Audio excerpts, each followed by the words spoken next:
Welcome to Anu Monga's tutorial at Alpha Technology channel. आज इस session में हम एक्सटर्नल स्टाइल शीट्स को प्रैक्टिकली कैसे इम्प्लीमेंट करते हैं उसका एग्जांपल देखेंगे। तो सबसे पहले हम नोटपैड पे आते हैं। नोटपैड पे हमें यहाँ पे अब दो फाइल्स बनानी होंगी। एक तो .css जो मैंने यहाँ पे माई स्टाइल फाइल बना रखी है, ये .css एक्सटेंशन से सेव है। इसमें हम स्टाइल्स की कोडिंग करेंगे कि जो भी स्टाइल या फॉर्मेटिंग आपको अपने HTML फाइल पे इम्प्लीमेंट करनी है, यहाँ पर उसकी कोडिंग है। और एक और फाइल है एक्सटर्नल CSS नाम से, ये HTML की फाइल है। तो सबसे पहले हम जो हमारी mystyle.css फाइल है उसका कोड देखते हैं।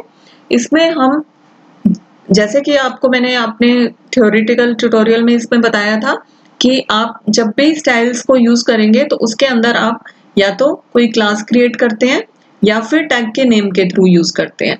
मैंने यहाँ पर दोनों वेज में एक्सटर्नल स्टाइल शीट्स को में दोनों का यूज कराया है। जैसे पहले मैंने यहाँ पे एक क्लास क्रिएट की है .heading1। जब भी आपको कोई क्लास क्रिएट करनी हो आप सबसे पहले डॉट लगाइए, फिर अपने हिसाब से कोई भी नेम उस क्लास का रख दीजिए। तो मैंने यहाँ पे क्लास का नेम .heading1 रखा है। उसके बाद उसके अंदर आप प्रॉपर्टीज और उनकी वैल्यूज को डिक्लेयर कर दीजिए। उसके लिए कर्ली ब्रैकेट के अंदर आपको वर्क करना है। सबसे पहले प्रॉपर्टी, मैंने थ्योरेटिकल जो इसका ट्यूटोरियल है उसमें क्या क्या प्रॉपर्टीज आप स्टाइल में अप्लाई करते हैं उन सारी प्रॉपर्टीज को वहां पर मेंशन किया हुआ है। अब यहाँ पे हम कलर का यूज होता है टेक्स्ट कलर को चेंज करने के लिए। उसके बाद कॉलन, फिर आप उसमें क्या वैल्यू देना चाहते हैं, यानी कि टेक्स्ट का कलर कैसा होना चाहिए वो हमने यहाँ पर लिख दिया रेड, फिर सेमीकोलन। आपका फॉर्मेट यही रहेगा, प्रॉपर्टी फिर कॉलन फिर वैल्यू और फिर सेमीकोलन। इसी तरह से टेक्स्ट को आपको कौन सी साइड में अलाइन करना है, लेफ्ट राइट या सेंटर।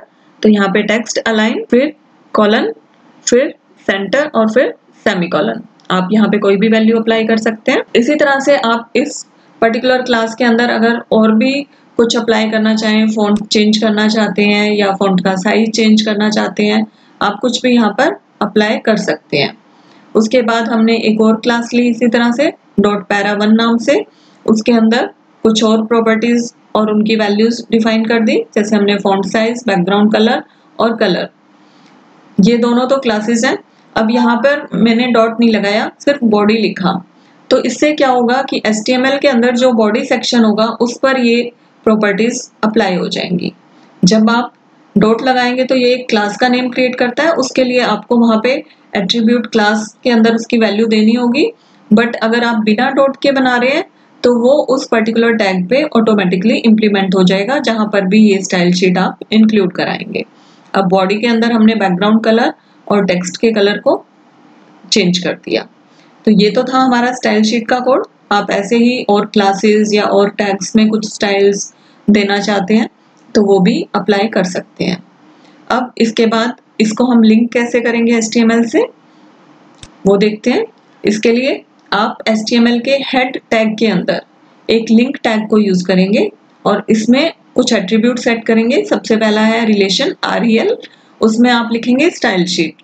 फिर टाइप कैसा होना चाहिए, टेक्स्ट और CSS। और फिर href के अंदर आप उस फाइल का रेफरेंस देंगे जो हमने CSS की कोडिंग के लिए बनाई है। हमने उस फाइल का नेम रखा था mystyle.css, तो यहाँ पे उसका नेम दे देंगे। अगर सेम फोल्डर में है तो आप सिर्फ नेम दे दीजिए, अगर डिफरेंट फोल्डर में है तो नेम के साथ आप उसका पाथ भी यहाँ पर दे दीजिए। उसके बाद हमने हेड सेक्शन को क्लोज कर दिया। अब हमने वहां पर बॉडी के लिए सिंपल बॉडी के अंदर ही हमने उसके एट्रीब्यूट्स प्रॉपर्टीज सेट की हुई हैं, तो हमने यहाँ पे क्लास नहीं यूज की। This is body text. अगर हम यहाँ देखें तो बॉडी के ऊपर हमने बैकग्राउंड कलर पिंक और टेक्स्ट कलर सियान दिया था, तो वो वाला हमें यहाँ पर अप्लाई हुआ दिखाई दे रहा है। उसके लिए हमें कुछ भी और इंक्लूड करने की जरूरत नहीं है। बट अगर हमने क्लास क्रिएट की है तो उस केस में यहाँ पर हम, जैसे मैंने H1 में क्लास इक्वल टू heading1 लिया, तो heading1 के अंदर हमने जो भी प्रॉपर्टी सेट की उसमें हमने सेंटर अलाइनमेंट दिया था, टेक्स्ट का कलर रेड दिया था। तो ये वाली चीजें आपकी अप्लाई हो रही हैं। ये दोनों चीजें हमने कलर रेड और टेक्स्ट अलाइन सेंटर। इसी तरह से अगर हम यहाँ पे चेंज कर देते हैं कोई, इसका सबसे बड़ा बेनिफिट क्या होगा कि आप सिर्फ यहाँ पर चेंजेस करेंगे और वो वाला चेंज आपका ऑटोमेटिकली उस फाइल पे जो एग्जीक्यूशन पे अप्लाई हो जाएगा। जैसे मैंने यहाँ पे फ़ॉन्ट का नेम चेंज कर दिया और इसको रिफ्रेश किया तो यहाँ पर भी फ़ॉन्ट आपका चेंज हो गया। तो इसके लिए हमें आपके HTML फाइल में कोई भी चेंज करने की जरूरत नहीं है। जब भी आपको कोई चेंज चाहिए आप सिर्फ CSS फाइल में चेंज कर दीजिए। अब यहाँ पे हम पैराग्राफ के लिए देखते हैं। P क्लास में हमने पैरा 1 लिया तो उसमें हमारा बैकग्राउंड कलर था और टेक्स्ट कलर और अलाइनमेंट।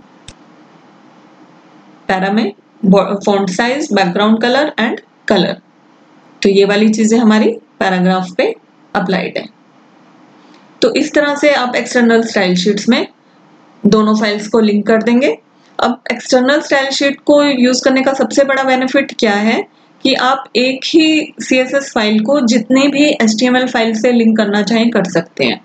हमें हर फाइल के लिए डिफरेंट स्टाइल्स या डिफरेंट क्लासेस बनाने की जरूरत नहीं है। अगर आपको सेम वे में ही चाहिए, फॉर एग्जांपल आप कोई वेबसाइट क्रिएट कर रहे हो, उसके लिए आपको 10 या 15 HTML पेजेस बनाने पड़े तो आपको सेम स्टाइलिंग रखनी है तो आप एक ही CSS में जितने भी स्टाइल्स, जितने भी पर्टिकुलर टैग्स या एलिमेंट्स पे वो स्टाइल्स अप्लाई करने हैं, आप उन टैग्स की या तो क्लासेस या उन टैग्स को डायरेक्टली लेके आप उसमें अपने अकॉर्डिंग स्टाइल अप्लाई कर दीजिए और उसको HTML फाइल से इस तरह से सिर्फ लिंक कर दीजिए।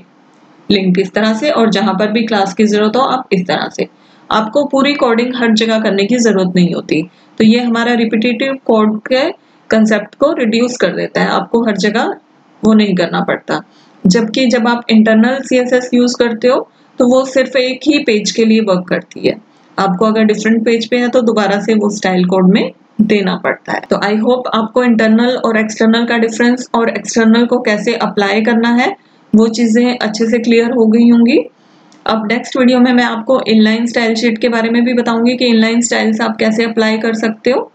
पिछले में मैंने आपको इंटरनल स्टाइल शीट्स के बारे में बताया था। ये 3 होते हैं, इंटरनल, एक्सटर्नल एंड इनलाइन। आप 3 तरह से स्टाइलिंग अप्लाई कर सकते हो और तीनों का डिफरेंस भी मैं आपको साथ साथ क्लियर करती जाऊंगी। तो मेरा ये नेक्स्ट वीडियो भी जरूर देखिएगा and thank you for watching this video.